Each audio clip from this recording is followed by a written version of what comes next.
है, आज हम डिस्कस करने वाले हैं लीगल करंट अफेयर। जैसा कि हमने लास्ट क्लास में लीगल करंट अफेयर में हमने एमयू के माइनॉरिटी स्टेटस पर बात की थी और उसमें जो केसेस थे उनको हमने डिस्कस किया और हमने देखा कि आज की डेट में क्या करंट स्टेटस है एमयू का। हम आज जो बात करेंगे तो 4-5 टॉपिक्स लेकर आए हैं हम, जिन पर हम बात करेंगे। तो लास्ट ईयर हमने देखा 2024 के जनवरी फरवरी महीने की हम बात करेंगे, क्योंकि एक साल की हमें पूरी लीगल करंट अफेयर्स को देखना है। देखें, इसमें अगला टॉपिक है, एक सुप्रीम कोर्ट की रूलिंग है, इसका नाम है Ajit Singh versus state of Uttar Pradesh. इस केस में क्या कहा और इस तरह की चीज़ क्यों आई सामने। इस केस में सुप्रीम कोर्ट ने ये कहा, छोटी सी कहानी है, समझ लेते हैं। एक अजीत कुमार नाम से एक बंदा होता है और वो एक लड़की के साथ रिलेशनशिप में आता है अपनी मर्जी से, और वो लड़की भी 25 साल की होती है। कितने साल की है? 25 ईयर्स। ये दोनों अपनी मर्जी से रिलेशनशिप में आते हैं,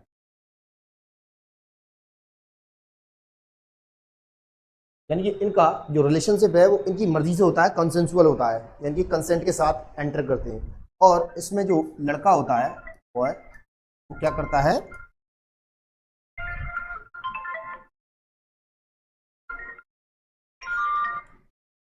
लड़का क्या करता है, लड़का ये करता है, इसमें प्रॉमिस करता है कि मैं क्या कर लूंगा, लड़की से शादी कर लूंगा। ये लड़के ने किससे कहा? लड़की से कहा कि मैं शादी कर लूंगा। लेकिन ये प्रॉमिस कैसा होता है? इसका फॉल्स प्रॉमिस होता है, झूठा प्रॉमिस। ये सच्चा प्रॉमिस नहीं है, ये झूठा प्रॉमिस है। इस बीच इन दोनों के बीच में बातें चलती हैं, बातें बढ़ती हैं, और फाइनली क्या होता है, ये लड़का शादी करने से मना कर देता है। ये लड़का क्या करता है? शादी करने से मना कर देता है। इसके खिलाफ ये महिला जो होती है, लड़की, ये रेप के चार्जेस लगा देती है, इसके खिलाफ शिकायत कर देती है पुलिस में। इस आदमी ने मेरा क्या किया है, झूठ बोलकर शारीरिक शोषण किया है या मेरा रेप किया है। इस चीज़ को लेकर ये निचली अदालत में लड़ता है, तो ये वहाँ पर भी इसे कोई राहत नहीं मिलती, कोई इसे रिलीफ नहीं मिलता है। उसके बाद हाई कोर्ट जाता है, वहाँ पर भी इसको कोई रिलीफ नहीं मिलता है। फाइनली ये सुप्रीम कोर्ट आता है और सुप्रीम कोर्ट में ये अपनी बात कहता है। सुप्रीम कोर्ट का ये कहना था, सुप्रीम कोर्ट क्या कहते हैं, सुप्रीम कोर्ट ने क्या कहा इस केस में, supreme court quashed a criminal case against an accused appellant who was charged with the raping a woman, 25 years woman, under the pretext of marriage। यानी कि मैरिज के लिए झूठ बोलने की लेकर अगर किस तरह की कोई एफआईआर की जाती है तो क्वैश किया जाता है उस केस को। क्या किया जाता है? क्वैश। क्वैश का मतलब होता है खत्म करना। उस केस को क्या किया जाता है? खत्म किया जाता है। यानी सुप्रीम कोर्ट का सादा सा मानना यह था कि अगर कोई भी बंदा या कोई भी आदमी किसी महिला के साथ झूठ बोलकर, अगर वो बालिग है, इस इरादे से आता है कि हम उसको झूठ बोल के शादी करें और हम उसके साथ रहें, तो ये रेप नहीं माना जाएगा। ठीक है, ये किसने कहा? सुप्रीम कोर्ट ने कहा। देखें आगे,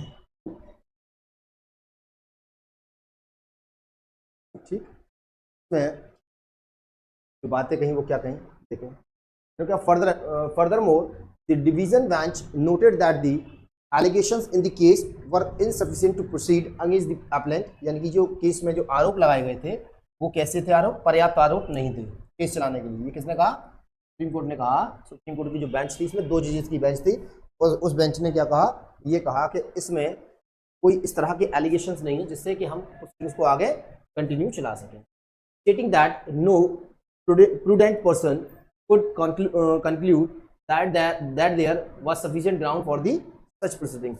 अगर कोई प्रज्ञावान व्यक्ति, कोई भी प्रज्ञावान, प्रूडेंट मतलब होता है जो अकल वाला इंसान हो, could conclude that there was sufficient ground for such proceeding। तो कोई भी आदमी ये नहीं कहेगा, जो समझदार व्यक्ति होगा, इस तरह के मामले में इस तरह की कार्रवाई की जा सकती है। ठीक है, तो ये सुप्रीम कोर्ट ने इस केस में कहा। केस का नाम याद रखेंगे, किसका नाम क्या था? Ajit Kumar versus state of Uttar Pradesh. Ajit Singh versus state of Uttar प्रदेश।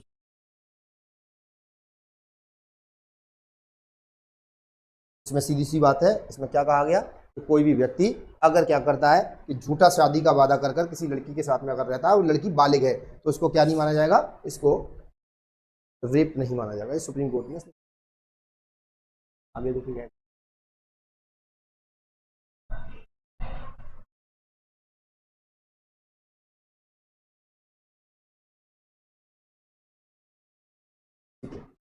अगला case,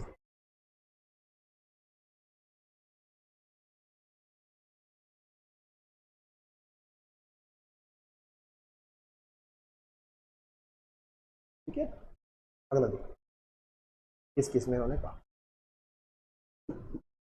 order allowing x post facto environmental clearance, ये एक रूलिंग थी, इस पर क्या था ये देखते हैं, थोड़ी कहानी है उसको समझेंगे क्या करें। In a significant development this week the supreme Court has suspended 2 union government's order issued in July 2021 and January 2022 which allowed ex post facto clearance for mining projects without the prior environmental clearance mandated by the 2006 Environmental Impact Assessment Act notification। Central government ने इसमें क्या कहा, supreme court ने क्या कहा, basically इसमें 2 आदेश जारी किए थे। आदेश कब कब हुए थे, एक तो जुलाई 2021 में आदेश हुआ था और एक 2022 में हुआ था। इसमें क्या कहा गया था कि इसमें 2 माइनिंग प्रोजेक्ट लेकर आई थी सरकार। तो माइनिंग प्रोजेक्ट का मतलब उसमें कुछ कोयले की खदान वगैरह का मामला था, तो माइनिंग प्रोजेक्ट थे इनके पास, कुछ इन्होंने सुरंग वगैरह बनानी थी, ये कोई प्रोजेक्ट रहे होंगे। इन्होंने ये कहा सुप्रीम कोर्ट ने कि आप इस तरह से कोई आदेश नहीं दे सकते। जैसे मिसाल के तौर पर हमें क्या करना होता है, जैसे मैं अभी क्या लूँ, जैसे मुझे गाड़ी चलानी है, ठीक है, तो गाड़ी चलाने से पहले मुझे क्या लेना होगा, लाइसेंस लेना होगा। बिना लाइसेंस की गाड़ी नहीं चला सकता मैं। इस तरह से कोई भी, अगर आप जैसे आपको स्कूल में जाते हैं आप लोग टीसी लेनी होती है, तो टीसी लेने से पहले क्या करते हैं, क्लियरेंस लेते नहीं लेते। क्लियरेंस किस बात का होता है, वो इस बात का होता है कि आप पर स्कूल का कोई पैसा या कॉलेज का कोई पैसा ड्यू तो नहीं है, या कुछ आप पर लाइब्रेरी की बुक वगैरह तो नहीं है। इस तरह की चीज़ों को देखा जाता है, फिर क्लियरेंस दिया जाता है कि हाँ भाई आप पर कोई भी चीज़ बकाया नहीं है, आपको क्या दे दिया है, आपकी टीसी दे दिया है। यहाँ क्या कह रहे हैं कि जब आपने माइनिंग प्रोजेक्ट से रिलेटेड सेंट्रल गवर्नमेंट ने क्या किया था, 2 आदेश इशू किए थे। वो किस बात के लिए थे कि माइनिंग प्रोजेक्ट चलाएंगे हम, कोई सुरंग वगैरह बना रही थी सरकार इस चीज़ को लेकर। लेकिन इन्होंने क्या किया, without the prior environmental clearance mandated by the 2006 environmental impact assessment notification.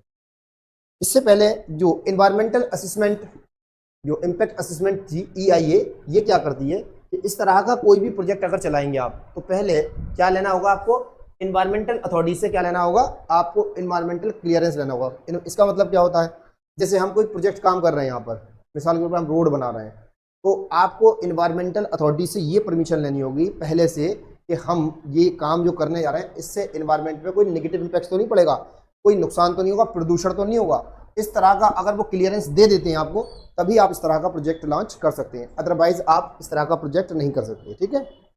वैसे ही इसमें भी क्या हुआ, इसमें जो आदेश जारी किए गए थे सेंट्रल गवर्नमेंट की तरफ से, जो ऑर्डर दिए गए थे जुलाई 2021 और जनवरी 2022 में, इन आदेश में क्या किया गया था, इन आदेश में एनवायरमेंटल क्लियरेंस नहीं लिया गया था। इसी बिना पर सुप्रीम कोर्ट ने क्या किया, ऐसे आदेशों को क्या कर दिया, सस्पेंड कर दिया, ठीक है। कहने का मतलब ये है सीधा सीधा, जब भी आप इस तरह का कोई क्या करते हैं, कोई इस तरह का डेवलपमेंट की बात करते हैं, कोई माइनिंग प्रोजेक्ट लेकर आते हैं, या कोई भी इस तरह की चीज़ लेकर आते हैं जिससे क्या हो, एनवायरमेंट पर कोई नेगेटिव इंपैक्ट पड़ने की गुंजाइश है, तो आपको क्या करना होगा, आपको EIA, इसका मतलब है इन्वायरमेंट इम्पैक्ट असेसमेंट, ये 2006 में एक रूल लेकर आई थी गवर्नमेंट, नोटिफिकेशन, इसमें क्या कर दिया है, उसको मैंडेटरी कर दिया कि आपको क्या लेना पड़ेगा, क्लियरेंस लेना जरूरी है। तो इन्होंने यहाँ पर क्लियरेंस लिया नहीं था, और क्लियरेंस ना लेने की वजह से सुप्रीम कोर्ट ने इसको क्या कर दिया, सस्पेंड कर दिया, दोनों ही ऑर्डर्स को। आगे देखते क्या कह रहे हैं, the decisions comes in response to a public interest litigation petition filed by the non governmental organisation. एक NGO ने इस तरह की क्या की थी, पिटीशन को फाइल किया था। ये जो आदेश थे गवर्नमेंट के जिनको की सस्पेंड किया, इसके खिलाफ गया कौन था, सुप्रीम कोर्ट, एक NGO गया था, इसका नाम क्या था, वन शक्ति। इस NGO का नाम क्या था, वन शक्ति NGO, ठीक है। इस वन शक्ति NGO ने इस तरह के आदेशों को, जो माइनिंग आर्डर थे, उन माइनिंग प्रोजेक्ट के आर्डर्स को क्या करा दिया, सस्पेंड करा दिया, क्योंकि EIA का नोटिफिकेशन ये कहता है कि किसी भी तरह का, इस तरह का कोई भी हेजार्डस काम जिससे एनवायरमेंटल पर कोई नेगेटिव इम्पैक्ट पड़ता है, तो आपको क्या लेना पड़ेगा, प्रायर उनसे क्लियरेंस लेना पड़ेगा कि हम इस तरह का काम कर रहे हैं आपके यहाँ, तो कोई हमें दिक्कत ना हो और एनवायरमेंट को कोई दिक्कत ना। और वो लिख के देते, जैसे मिसाल के तौर पर किसी को ईंट का भट्टा लगाना है, ईंट का भट्टा, तो क्या होता है, इसमें प्रदूषण होता है, नहीं होता, ऐसे ही लगा लेंगे आप। भाई सरकार ने तो निकाल दिया नोटिफिकेशन के साथ कि हम अपने प्रदेश में 10 या 50 100 भट्टे लगाएंगे ईंट के, वो देंगे लाइसेंस, हम भट्टों का, तो दे दीजिए आप। लेकिन उससे पहले आपको क्या लेना होगा, इन्वायरमेंटल क्लियरेंस लेना होगा आपको, ये भट्टा आप कहाँ लगा रहे हैं, कोई नेगेटिव इम्पैक्ट तो नहीं पड़ेगा, किसी को बीमारी तो नहीं हो जाएगी, कोई हार्मफुल केमिकल तो रिलीज नहीं होंगे इसमें। इस तरह का ये क्लियरेंस कौन देगा पहले, इन्वायरमेंटल इम्पैक्ट असेसमेंट, ये इस तरह की नोटिफिकेशन। इसके खिलाफ कौन गया, एनजीओ, जिसका नाम क्या था, वन शक्ति एनजीओ। इस एनजीओ ने क्या किया था, एक पीआईएल लगाई। पीआईएल का मतलब होता है पब्लिक इंटरेस्ट लिटिगेशन, ठीक है, ये फुल फॉर्म कभी पूछ लेता है, पब्लिक इंटरेस्ट लिटिगेशन, जनहित याचिका बोलते हैं हिंदी में। इन्होंने एनजीओ ने इसमें लगाई और आर्ग्यूमेंट किया। आर्ग्यूमेंट क्या किया इन्होंने, कहा argument that the government orders contradicted the non negotiable requirement to prior environmental approval before the commencing any activity under the EIA framework। यानी कह रहे हैं कि इस तरह की कोई भी एक्टिविटी को नॉन नेगोशिएबल कैटेगरी में रखा गया है। इसको नेगोशिएट कैसे कर सकते हैं आप बताइए, इससे बीमारी फैलेंगी ना अगर हम नेगोशिएट कर लेंगे। ऐसे कैसे नेगोशिएट कर लोगे, आपको ये मैंडेटरी है कि पहले क्या करेंगे आप, पहले आप इसमें परमिशन लेनी पड़ेगी, आपको क्लियरेंस लेना, ठीक है। तो यहाँ पर ये किसने कहा, ये एक एनजीओ, सुप्रीम कोर्ट गया इन दो आदेश के खिलाफ। आदेश कौन से थे, माइनिंग प्रोजेक्ट से रिलेटेड कोई दो आदेश थे, एक जुलाई 2021 का था और एक जनवरी 2022 का आदेश था। इसको कब चैलेंज किया गया, 2024 में यहाँ इसको चैलेंज किया गया था और इसको सुप्रीम कोर्ट ने दोनों ही आदेश को क्या कर दिया, सस्पेंड कर दिया। इस तरह के आदेश क्या है, गलत है। आपको इस तरह के आदेश निकालने से पहले क्या करना था, आपको यहाँ से क्लियरेंस लेना था, किससे, EIA। नहीं, जितने भी, ये तो एक स्पेसिफिक केस है ना माइनिंग के लिए, जितने भी ऐसे काम जो क्या होते हैं जिन पे एनवायरनमेंट पर कोई नेगेटिव इंपैक्ट पड़ता है, उनमें आपको क्या लेना होगा, क्लियरेंस लेना होगा, ठीक है। एक पूरी बड़ी पब्लिक एट लार्ज पर इसका नेगेटिव इंपैक्ट पड़ेगा, खाली भट्टा लगा रहे हैं उससे धुआं निकलेगा, मिट्टी उड़ेगी, तो किसी को अस्थमा हो सकता है, किसी को फेफड़ों की बीमारी हो सकती है, किसी को कोई और बीमारी हो सकती है। तो आपको क्लियरेंस लीजिए, जब तक ये क्लियरेंस नहीं दे देगी ये अथॉरिटी, एनवायरमेंटल अथॉरिटी, तब तक आप इस तरह का कोई काम भी नहीं शुरू कर सकते। ये मैंडेटरी है, ऐसा भी नहीं कि निगोशिएट किया जाए, नॉन निगोशिएबल है, वो मैंडेटरी है।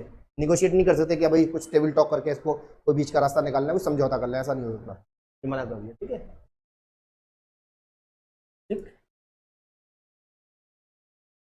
The NGO contended that the 2021 order issued by the Environmental Ministry providing a standard operating procedure SOP for ex post facto clearance went against the fundamental nature of the EIA's requirement for prior approval.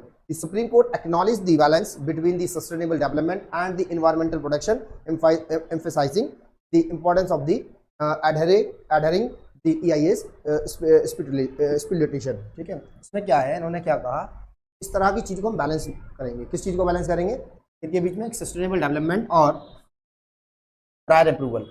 इसका मतलब क्या है, sorry, environmental protection, इसका मतलब क्या है, sustainable development होगा क्या है, कह रहे सस्टेनेबल डेवलपमेंट का और एनवायरमेंटल प्रोटेक्शन को हम बैलेंस करेंगे। तो सस्टेनेबल डेवलपमेंट होता क्या है, जैसे आपने पानी है, आज ग्राउंड वाटर है, तो ऐसा तो नहीं होना चाहिए ना कि जैसे हम आज जी रहे हैं तो हम ही इसको बेतहाशा खर्च कर दें, और भाई लिमिटेड है ना ग्राउंड वाटर, अब हम उसको अनलिमिटेडली खर्च करें तो क्या होगा, जो अनकरीब आने वाली जनरेशन है, जैसे लातूर देखिए महाराष्ट्र में कितना पानी का क्राइसिस है, यानी तो इतना बेतहाशा नहीं खर्च करना आपको कि आने वाली जो फ्यूचर में जनरेशन हैं उनको एक बड़ा संकट या बड़ा डेंजर पैदा हो जाए। इसी को हम सस्टेनेबल डेवलपमेंट कहते हैं। कि क्या कहते हैं, कि सस्टेन करना, सतत विकास, विकास ऐसा करो जिससे लगातार आने वाली पीढ़ियों को भी क्या मिलता रहे, फायदा मिलता रहे। सस्टेन करना, किसी चीज रो के रखना है, एकदम से नहीं खर्च कर देना। तो सस्टेनेबल डेवलपमेंट की बात की, और क्या करें, ऐसे डेवलपमेंट के साथ साथ आपको एनवायरमेंटल प्रोटेक्शन की भी जरूरत है। ऐसा नहीं कि आप एनवायरमेंटल प्रोटेक्शन की ऐसे ही मार देंगे, आप एनवायरमेंट को ऐसे अपने बहुत सारे पेड़ ही काट के फेंक देंगे, ऐसा नहीं है। फिर डेवलपमेंट के नाम पे आप ऐसा थोड़ी करेंगे, कभी एनवायरमेंट की आप अनदेखी कर देंगे, उसको ही बुलडोजर चलाकर तोड़ देंगे, सारा पूरा खत्म कर देंगे, ऐसा भी नहीं होना चाहिए। ये कह रहे हैं कि बैलेंस करके रखना है आपको इन दोनों चीजों को, सस्टेनेबल डेवलपमेंट और एनवायरमेंटल प्रोटेक्शन, ठीक है, इन दो चीजों को आपको सस्टेन करके रखना। और इस तरह का क्या हुआ, जो गवर्नमेंट का order under the scrutiny deal with the ex post facto clearance for mining project allowing them to proceed without the necessary prior clearance और Vanashakti petition 62 towards the standard. ठीक है, इन्होंने क्या कहा, ठीक है भाई, हम दोनों को अलाउ करते हैं और अलाउ करने के बाद में क्या करेंगे, हम विदाउट द नेसेसरी प्रायर आपका क्लियरेंस, तो एक्स पोस्ट फैक्टो क्लियरेंस कहा गया है। ठीक है, इसको क्यों कहा गया है एक्स पोस्ट फैक्टो, का मतलब होता है कि एक क्लियरेंस आप दो बार नहीं ले सकते, एक ही बार तो चाहिए आपको। तो कहने का मतलब ये है कि एक एनवायरमेंटल मिनिस्ट्री होती है ना, होती, ये जो ऑर्डर्स थे किसने इशू किए, और जो EIA है, ये इसकी जो रूल है एनवायरमेंटल इम्पैक्ट असेसमेंट, ये किसने जारी किया है, इन्होंने तो जारी किया होगा। भाई जितनी भी इन्वायरमेंटल से रिलेटेड एक्टिविटीज हो रही है भारत के अंदर, उनको कौन मैनेज कर रहा होगा? Environmental ministry. इन्होंने एक बार इसको ऑर्डर को इशू कर दिया, जांच कर, स्क्रूटनी कर, तो फिर इसकी जरूरत है ही नहीं क्लियरेंस की। और हमने चैलेंज क्यों किया था? वन शक्ति ने क्यों चैलेंज किया था? इन्होंने क्लियरेंस कहां से नहीं लिया? जरूरत थी क्या? सुप्रीम कोर्ट ने कहा कि ये एक्स पोस्ट फैक्टो क्लियरेंस की बात है। इसका मतलब क्या होता है कि आप एक ही चीज के लिए दो जगह से क्लियरेंस नहीं लेंगे दो बार। तो आपने पहले तो यहां से ले लिया क्लियरेंस, तो यहां की जरूरत क्या थी? इसी वजह से वन शक्ति का जो मामला था उसे क्या कर दिया? क्वैश कर, खत्म कर दिया। पहले क्या कहा सुप्रीम कोर्ट ने कि भाई ये मैंडेटरी है, ये मैंडेटरी है और आपको लेनी पड़ेगी। लेकिन जब एनवायरमेंटल मिनिस्ट्री ने अपना जवाब दाखिल किया, जो दो पार्टी है, एक में एनजीओ पार्टी था, एनजीओ ने अपना जवाब दाखिल किया कि भाई ये क्या है, ये जरूरी है इस तरह की एक्टिविटीज में, एनवायरमेंटल एक्टिविटीज में क्या होना जरूरी है? ये होना जरूरी है कि इसमें क्या चाहिए? प्रायर क्लियरेंस होना जरूरी है। और जब मिनिस्ट्री ने अपना जवाब दिया तो मिनिस्ट्री ने कहा हमने तो क्लियरेंस दे रखा है। जब हमने ही दे दिया क्लियरेंस तो इनकी जरूरत ही नहीं है। ये तो वही बात हो गई, यहाँ से भी क्लियरेंस लें और यहाँ से भी क्लियरेंस, एक ही जगह की दो अथॉरिटीज है। सुप्रीम कोर्ट यस, ये एक्स पोस्ट फैक्टो क्लियरेंस की बात है और आपको दोबारा से क्लियरेंस लेने की जरूरत, ठीक है।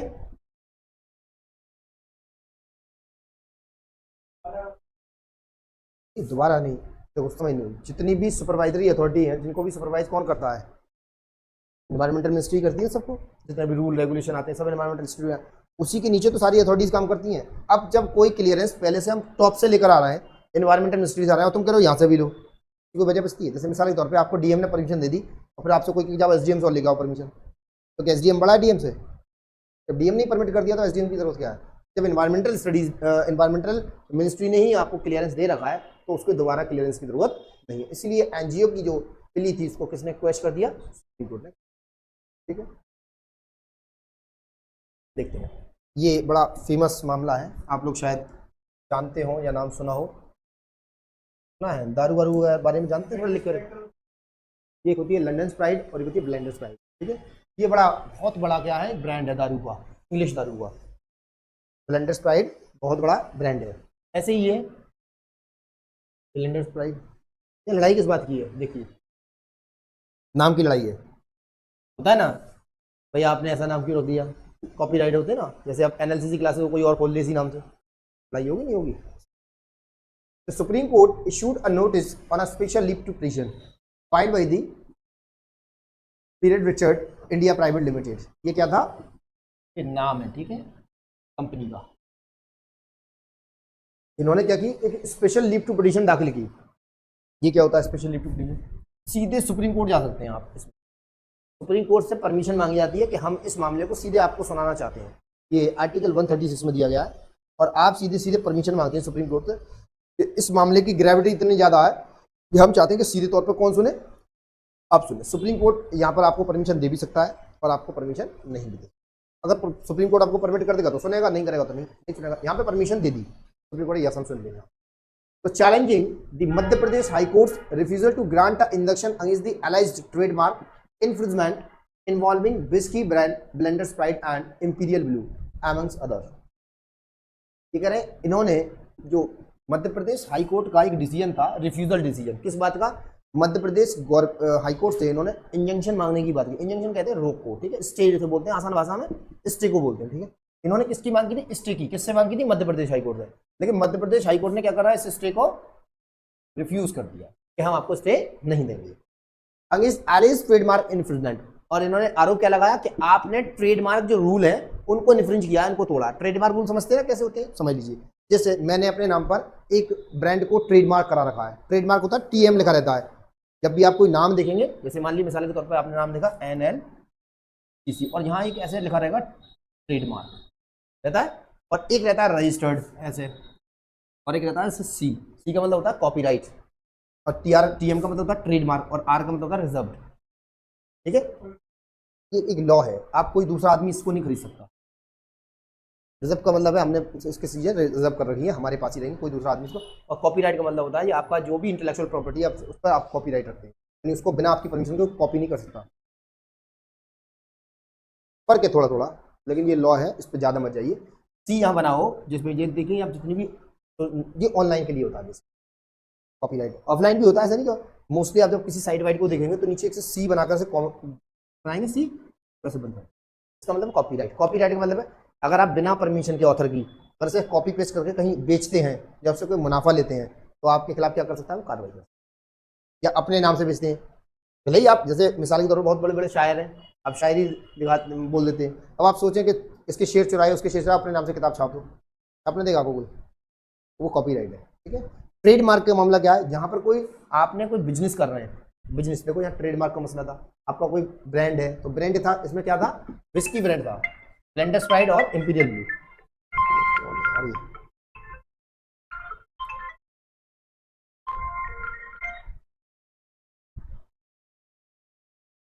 ठीक है, तो ये क्या था, विस्की ब्रांड था, ब्लेंडर स्प्राइट और इंपीरियल ब्लू, ब्लेंडर स्प्राइट और इंपीरियल ब्लू, इनके बीच में झगड़ा चल रहा था, उसका रिव्यूअल कर दिया एमपी हाई कोर्ट ने। आगे क्या हुआ, the respondent in the case were accused of the infringement of the बोतल डिजाइन। इन्होंने क्या किया था, हमारी ऐसी बोतल क्यों बना दी आपने, एक सी बोतल की बनाई। एक और बताऊं, कुछ टाइम पहले आपने देखा हो तो एक होंडा की गाड़ी है, होंडा सिटी है, और एक होंडा की गाड़ी है वरना, लगभग सेम से लगते हैं मॉडल, देखिएगा भी गौर से, हुंडई वरना और होंडा सिटी दोनों की गाड़ी सेम सी लगती है, वहां पर भी लिटिगेशन हो चुका है। इन्होंने क्या क्या कहा, इन्होंने ये कहा कि जो रिस्पोंडेंट है, रिस्पोंडेंट कहते हैं जो दूसरी पार्टी है, अपोजिट पार्टी को रिस्पोंडेंट कहते हैं। एक होता है पिटिशनर, जिसने शिकायत की है वो पिटिशनर, और जो बचाव कर रहा है, डिफेंड कर रहा है, उसको क्या बोलते हैं, रिस्पोंडेंट। रिस्पोंडेंट का मतलब होता है जवाब देने वाला। हमने कहा भाई साहब आपने हमारे पैसे चुराए, तो हम तो पिटिशनर हो गए, और आप कौन हो गए, आप जवाब देंगे इस एलिगेशन का, तो आप होगा रिस्पोंडेंट। इसमें क्या कहा, इन्होंने कहा कि साहब इन्होंने इन्फ्रिंज किया है, किस बात का इन्फ्रिंज किया है, इस मामले में ये जो बंदा है रिस्पोंडेंट, इसने मेरी बोतल, मेरी ऐसी बोतल को क्या किया है, कॉपी किया है एज इट इज, जो नहीं कर सकते ट्रेडमार्क के हिसाब से। भाई मैंने बनाया है ना, मेरी बोतल है, भाई मेरी ऐसी गाड़ी आप कैसे बना सकते हैं, मैंने होंडा सिटी बना रखी है, आप कह रहे हैं मैं डिट्टो होंडा सिटी की तरह ही कॉपी करके सारे फीचर्स देकर दूसरा नाम बनाता हूँ, ऐसे नहीं कर सकते आप, क्योंकि उसने क्या ले रखा है, ट्रेडमार्क ले रखा है, उसको कॉपीराइट करा रखा है। आगे देखते हैं, डिजाइन पैकेजिंग, इन्होंने बॉटल की डिजाइन और पैकेजिंग को क्या कर रखा है, कॉपी कर रखा है, एंड नेम तो देयर प्रोडक्ट लंदन प्राइस। आप तो धोखा दे रहे हैं ना, बस ब्लेंडर्स को हटाकर लंदन प्राइस बना दिया उसे, सारा कुछ मेरा कॉपी कर लिया आपने, बॉटल डिजाइन वगैरह सब मेरी कॉपी करे हुए हैं आप, ये गलत है ना। मेरे दिमाग की मेहनत है, मैंने ब्रेन को हायर कर रखा है, मैंने इंजीनियर हायर कर रखा है, उसको ग्राफिक डिजाइनर को या जो भी डिजाइन करता है उसको हमने हायर कर रखा है, तो आप नहीं कर सकते, आप अपना एफर्ट करिए, आप अपना एफर्ट करिए। तो senior advocate Mukul Rohatgi representing the petitioner presented the bottle of the brand to bench emphasizing the alleged copying। इन्होंने क्या बताया कि देखो साहब ये बोतल है, और देखो इसी बोतल को क्या करा है इन्होंने, जिन पर हमने आरोप लगाया उन्होंने कॉपी किया है, डिजाइन को, इसकी पैकिंग को सब सेम कर दिया है, सिर्फ नाम बदल दिया इन्होंने, ब्लेंडर स्प्राइट किया, क्या रख दिया, ब्लेंडर स्प्राइट। आगे देखो, अब इससे होता क्या है, कहते यार नाम तो चेंज है, अब कोई गैर पढ़ा लिखा आदमी वो जानता ही नहीं है, वो क्या है ना, ब्लेंडर स्प्राइट क्या है और ब्लेंडर स्प्राइट क्या है, वो तो सिर्फ बोतल दिखेगा, सही है, एक सी डिजाइन है, ले लो, डिट्टो बोतल है। कभी कभी बेचने वाले भी कलाकार होते हैं, अरे पैकिंग बदल गई, नहीं आ गई पैकिंग, होता है, कम पढ़ा लिखा आदमी, पढ़ा लिखा तो पढ़ लेगा से। तो आगे देखिए, ही pointed out that both Blender Sprite and Imperial Blue were registered brand with a combined turnover of the 2000 crore. इन्होंने अपने दोनों ही ब्रांड ब्लेंडर स्प्राइट और इंपीरियल ब्लू को क्या कर रखा है, इन्होंने दोनों को कंबाइंडली, दोनों क्या 2000 करोड़ रुपए का क्या है इनका टर्नओवर है, इसीलिए इन्होंने अपने इन ब्रांड्स को क्या करा रखा है, रजिस्टर्ड करा रखा है, कॉपीराइट ले रखा है। The copying was particularly apparent in the case of the Imperial Blue as Rohtagi explained, showing identical bottle design। इन्होंने क्या किया, बिल्कुल particularly apparent in the case of the Imperial Blue, Imperial Blue के मामले में क्या करा है इन्होंने, शो करके दिखाया कि देखो सब बिल्कुल एग्जैक्ट डिजाइन को इन्होंने कॉपी कर लिया, बिल्कुल एग्जैक्ट। इन्होंने क्या, he highlighted the issue by the stating something more, the bottle is absolutely identical, बिल्कुल वैसी पहचानती बॉटल की एक सी। तो फिर Seagram is also mine and they are using it, ये इन्होंने कहा ये हमारी है और हम इसको इस्तेमाल कर सकते हैं। They are getting it either manufactured from the somewhere else or getting it from kabaddi scrap dealers। Sorry गलत टाइप किया, कबाड़ी स्क्रैप्स डीलर, ठीक है, कबाड़ी कहते हैं स्क्रैपर्स को, ठीक है, स्क्रैप डीलर। इन्होंने क्या कर दिया कि इन्होंने इनको समवेयर एल्स और गेटिंग इट फ्रॉम दी कबाड़ी, और हमें काम लिए कि हमने जब देखा तो कुछ जगह ऐसी थी, हमने इन्हें कहाँ से पाया गया, कबाड़ी की दुकान से। इससे क्या होता है कि ब्रांड की वैल्यू डिमिनिश होती है नहीं होती, ये इस पे जो आइडेंटिकल जो मोनोग्राम होता है ना, उसको जो दिखने वाला एकदम ऊपर से अपेरेंटली उसको बोलेंगे, ठीक है। इज ऑल्सो माइंड जो सी ग्राम इस पे लगा हुआ है, जो मोनोग्राम है, जैसे पहचान एक आइडेंटिकल पहचान जिस पे लगी वो हमारी है। और इस पे क्या है, होता है ना किसी ने, जैसे मिसाल के तौर पर 3 स्टार किसी ने बना रखे हैं अपने ब्रांड के ऊपर, तो ये क्या एक तरीके से ब्रांड की पहचान है। बताते हैं ना कि नकली और असली को पहचानना हो तो कैसे देखेंगे, नकाला और शादान उस पर 3 स्टार बने होंगे। इस तरह का कोई इन्होंने सी ग्राम लगा रखा था, वो भी इन्हीं का था। इसमें क्या कहा इन्होंने कि हमने कुछ जगहों पर देखा कि ये कहाँ से मिली हमें, स्क्रैपर डीलर से मिली हमें, स्क्रैपर डीलर से। ये कौन होते हैं स्क्रैप डीलर, कबाड़ी वाड़ी के लोग जो होते हैं, वो कबाड़ी वालों से हमें मिली वहां पर, और इससे हमारी वैल्यू क्या हो रही है, डिमिनिश हो रही है। और ना बिकॉज दे कांट गेट सी ग्राम, और ये क्या नहीं कर सकते, हमारे सी ग्राम को नहीं ले सकते। जो हमने बनाया है वो आप थोड़ी कर सकते copy. The council stressed that there were violation of 3 points, क्या क्या, रजिस्टर्ड मार्क को आपने वायलेट किया, नेम को वायलेट किया, एंड पैकेजिंग, ये 3 चीजें आपने हमारी क्या करी, वायलेट कर दी। और इन सब के लिए हमने सुप्रीम कोर्ट आए। तो the supreme court bench issued notice in the case and schedule the matter to return the January 2023 the high court and previously refused to an injection order arguing that the premium whisky consumer could differentiate between the blenders and the was on the deceptive similarity। deceptive similarity का क्या मतलब होता है, धोखा देने की नीयत से आपने सिमिलर किसी को बना रखा है, धोखा देने के। डिसिप्टिव होता है धोखा देना, वो बोलते हैं वैसे छल करना, किसी के साथ धोखा देना, ठीक है। आप इधर बैठ जाओ, वैसे नहीं दिखे, ठीक है। दोनों के बीच में क्या थी, सिमिलरिटी थी, और सिमिलरिटी कैसी थी, वो बहुत मिलती जुलती। और ये मिलती जुलती सिमिलरिटी क्यों थी, क्योंकि हम ये चाह रहे थे कि हम सामने वाले कस्टमर को क्या दें, धोखा दें, ठीक है। इसमें सुप्रीम कोर्ट ने इस केस को कहाँ वापस कर दिया, सुप्रीम कोर्ट ने वापस कर दिया उसी हाई कोर्ट में, और कहा कि जो इंजंक्शन का आदेश था उसको आप खारिज न करके उसको बरकरार रखिए। The bench at the Indore noted that the liquor consumer for Scotch whiskey were educated and the screening in individual typically belonging to the affluent class of the society। ये एक पढ़ा लिखा आदमी तो इसमें फर्क कर सकता है, लेकिन बट वो गैर पढ़ा लिखा आदमी इसमें कोई फर्क नहीं कर सकता। इसलिए इसको केस को दोबारा से अपने आदेश देके कहाँ भेज दिया गया, हाई कोर्ट भेज दिया। सुप्रीम कोर्ट ने माना कि जो आपने रिफ्यूज किया है इंजंक्शन का, तो गलत किया है, आपको क्या करना चाहिए था, उस पर स्टे करना चाहिए। इतनी सारी तो गलतियां की आपने, एक तो बॉटल कोट आपने डिज़ाइन कर लिया वैसा ही, उस पर डिज़ाइन को किया, उसके मोनोग्राम को, उसकी जो सी ग्राम था उसको भी आपने कॉपी किया, और क्या चाहिए, आपने क्या किया, उस ब्रांड को आपने उसकी वैल्यू को डिमिनिश करने के इरादे से ये सब काम आपने। इंपॉर्टेंट केस है ये, pregnancy termination after the husband death. देखो जब आप लॉ पढ़ेंगे, जब एडमिशन हो जाए आपका लॉ में, तो एक आप पढ़ेंगे दी प्रेगनेंसी टर्मिनेशन एक्ट 2005 पढ़ेंगे, नई रूलिंग है 2005 की। उसमें बताया गया है कि कब कब प्रेगनेंसी को टर्मिनेट करना लीगल है, हालांकि इलीगल है, ठीक है। एक एक्ट और है PCPNDC एक्ट, उसमें बताया जाता है कि जितने भी ये एक्सरे अल्ट्रासाउंड वगैरह होते हैं, खास तौर से किसके, प्रेग्नेंट वुमेन्स के, एक्ट से क्या होते हैं, गवर्न होते हैं। जैसे आपने देखा होगा कहीं आप गए होंगे तो अल्ट्रासाउंड की दुकान पर गए होंगे, तो वहाँ क्या लिखा रहता है कि भ्रूण लिंग की जाँच करना या परीक्षण करना उसका क्या है, वो आपका इलीगल है, ठीक है। जो एम्ब्रियो होता है, एम्ब्रियो का जो आप आइडेंटिफाई करें कि इस लड़का है लड़की है, ये सब क्या है, ये अपराध है, ये उसी एक्ट से है, ठीक है। हम ये बात करें प्रेगनेंसी, ये कह रहे हैं क्या हस्बैंड मर गया, मान लीजिए आज हस्बैंड वाइफ एंजॉय कर रहे अपनी लाइफ को, और विमेन जो है वो प्रेग्नेंट है, वो वाइफ, अब अचानक से उसका हस्बैंड मर जाता है, तो क्या वो महिला उस प्रेगनेंसी को टर्मिनेट कर सकती है या नहीं कर सकती, तो ऐसा करना लीगलाइज होगा। इस तरह की व्यवस्था कहाँ नहीं दी गई थी, एक्ट में क्लियरली नहीं दी गई थी, कानून में। अगर क्लियरली होता तो कोर्ट जाते क्यों हम, कोई चीज़ अगर क्लियरली हमें लिख दी गई, मेंशन की गई किसी कानून की किताब में, तो कोर्ट जाने का सवाल ही नहीं है।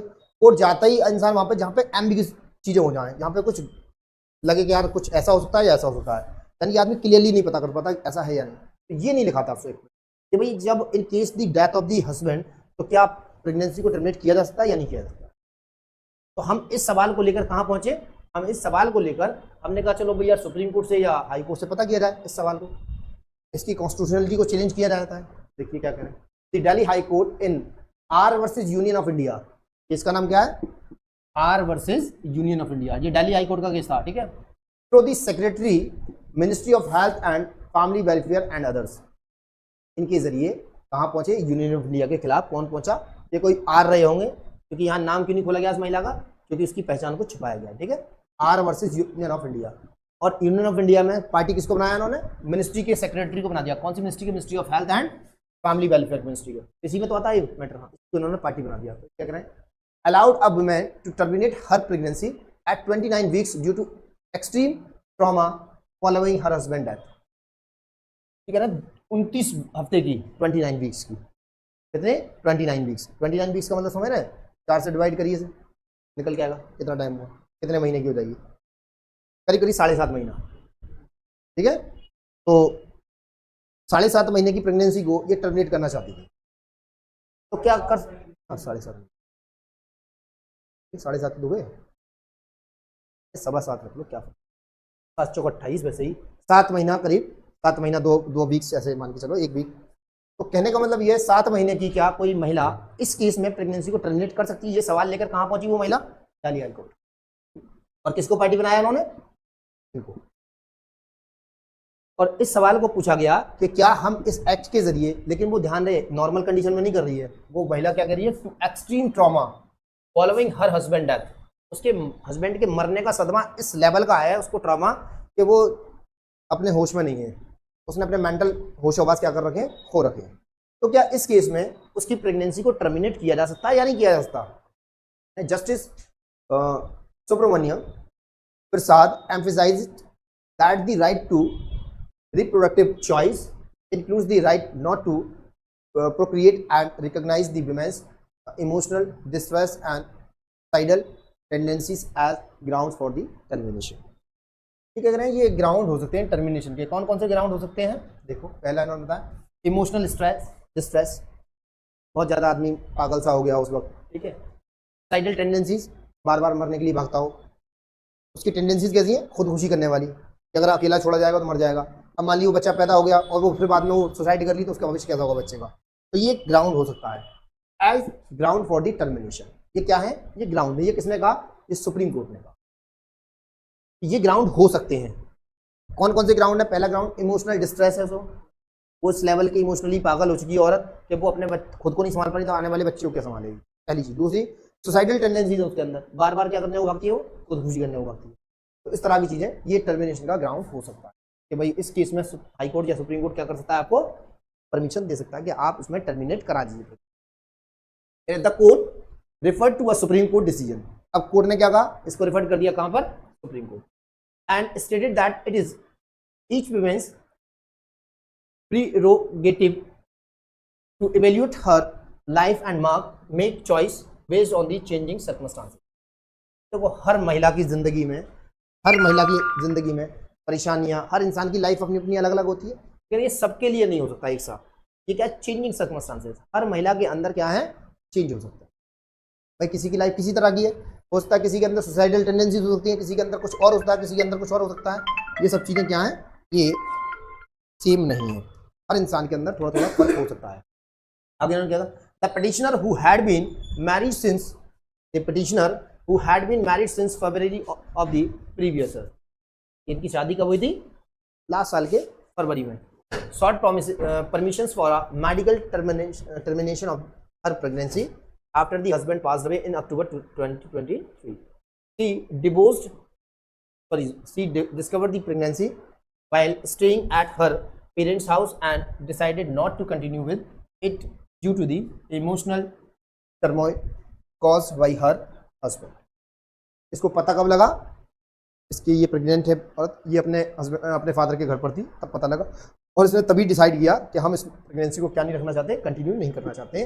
और उसकी वजह क्या थी, इमोशनल टर्मोइल, यानी कि उसको इमोशनल इतना ज़्यादा ट्रॉमा था, इतना ज़्यादा डिस्ट्रेस था कि वो उस चीज़ को नहीं रखना चाहता। A psychiatrist evaluation conducted at AIMM, यानी कि एम्स की बात कर रहे हैं, hospital Delhi, revealed the women's depressed mood। इन्होंने क्या किया, रिवील किया, इसका खुलासा किया डिप्रेस्ड मूड का। उसका मूड कैसा था, डिप्रेस्ड था, बहुत ज़्यादा, कहते डिप्रेशन में। सुसाइडल थॉट्स आते थे उसके अंदर कि भाई हम सुसाइड कर लें, रिलेटेड टू दी प्रेगनेंसी। और उसकी वजह क्या थी, प्रेगनेंसी की वजह से ऐसा होता था उसको। ये किसने कहा, एक साइकाट्रिस्ट ने कहा, एम्स के साइकाट्रिस्ट ने। क्योंकि इन केसेस में ये पता लगाने का काम का एक्सपर्ट ओपिनियन ली जाएगी। भाई जो एक्सपर्ट होगा वही तो बताएगा, अब जज क्या जाने, जज तो कानून पढ़ के बैठा हुआ है। तो इसमें किसकी मदद ली जाएगी, एक साइकाइट्रिस्ट की मदद ली जाएगी। इसने इवेल्यूशन दिया, इवेल्यूट किया कि भाई ये इस तरह की महिला को डिप्रेस्ड मूड है इसका, और सुसाइडल थॉट्स आते हैं, उसकी वजह क्या है, महिला की प्रेगनेंसी के संबंध में।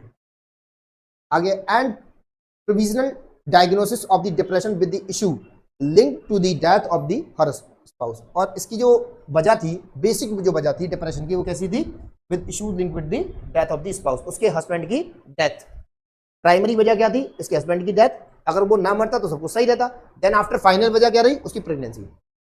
Again the court noted the change in her marital status, emphasizing the potential harm to her mental well-being if the pregnancy continued।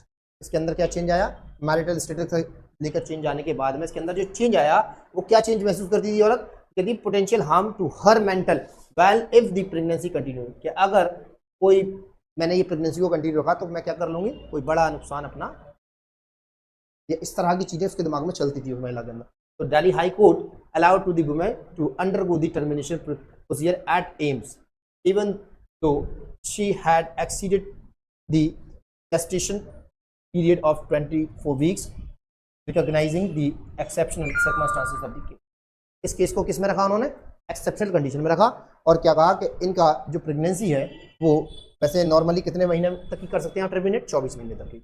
24 महीने से ज़्यादा की नहीं होती है, लेकिन 24 महीने से ज़्यादा की प्रेगनेंसी जब आप टर्मिनेट करते हैं तो वो किस कंडीशन में आना चाहिए, एक्सेप्शनल सर्कमस्टांसेस में आना चाहिए।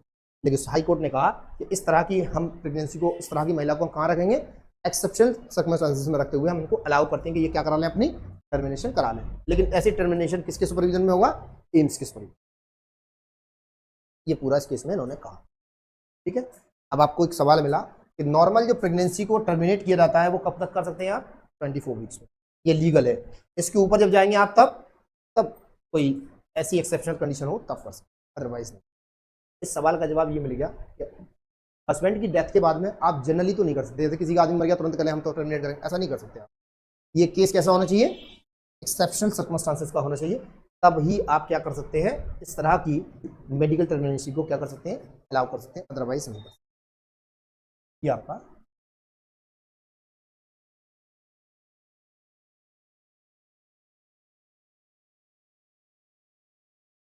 डिफेमेशन का केस था, टाइम ओवर हो गया। खैर इसको कंटिन्यू करते हैं, और कंटिन्यू करने का अगला जो भी टॉपिक है इसमें 2-3 चीज़ें और बची हैं। जैसे आपका ये Israel defence genocide allegation at the ICJ, ये आपने देखा होगा, ये भी चल रहा है, हमास और इजराइल वाला मसला। Supreme court refused to stay election commission act, चल ही रहा है भाई। अरे इंटरनेशनल कोर्ट बोर्ड कुछ नहीं होता भाई, नाम की चीज़ें। High Court's moral dilemma, same sex habeas corpus clash, ये बड़ा इंपॉर्टेंट केस था, तो देखेंगे इस तरह की चीज़ें। Supreme court reviews the NGT, ये सब चीज़ इस तरह की थी। चलें देखते हैं, ये केस ऑफ द वीक था, अनु बनरवाल वर्सेस जूनियर विडिया। क्या कहा गया था, मेरी डेली है क्लास, लेकिन एक एक दिन होती है हर एक सब्जेक्ट की। आराम से हो जाएगा, कोई टेंशन मत लिए, टाइम से पहले पूरा हो जाएगा जी। मेरी वो तो मेरी ट्यूसडे और वेडनेसडे तो होगी, हिस्ट्री और ज्योग्राफी होगी क्लास। ठीक है, ये आपको मिल गए बेटा, ये नोट्स नहीं मिले हमें, अभी दे देंगे। ठीक है, और जिसको भी चाहिए ले लीजिएगा। ठीक है, आज के लिए इतना ही।